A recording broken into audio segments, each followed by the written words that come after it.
A report says that Madhya Pradesh government will be spending a whopping rupees 23 crore to make various arrangements during Prime Minister Narendra Modi's visit to Bhopal next week. A national media has reported this. The Prime Minister will be visiting Bhopal next week as Madhya Pradesh celebrates its tribal warriors. The Prime Minister will be in the state capital city for 4 hours and on the stage for 1 hour 15 minutes, for which 5 domes are being built.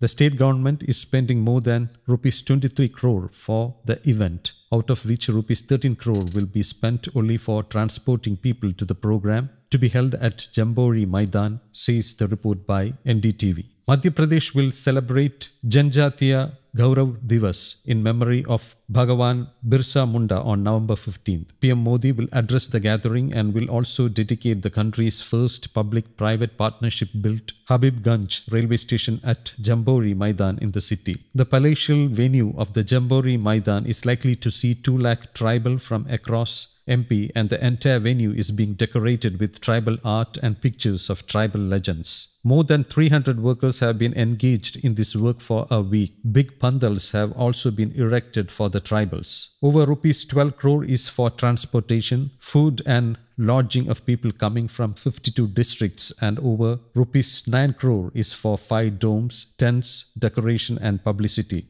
There are 47 seats reserved for scheduled tribes in the state. The BJP won 29 in 2008. In 2013, the figure increased by 31, but in 2018, out of 47, BJP got only 16 seats. As per National Crime Record Bureau or NCRB data, Madhya Pradesh has reported the highest number of cases of atrocities against scheduled tribes at 2,401. In 2019, this figure was 1,922, while in 2018, it was at 1,868. In a span of 2 years, the state has shown a jump of 28% in atrocities against tribal people. News Desk, Kaumudy Global.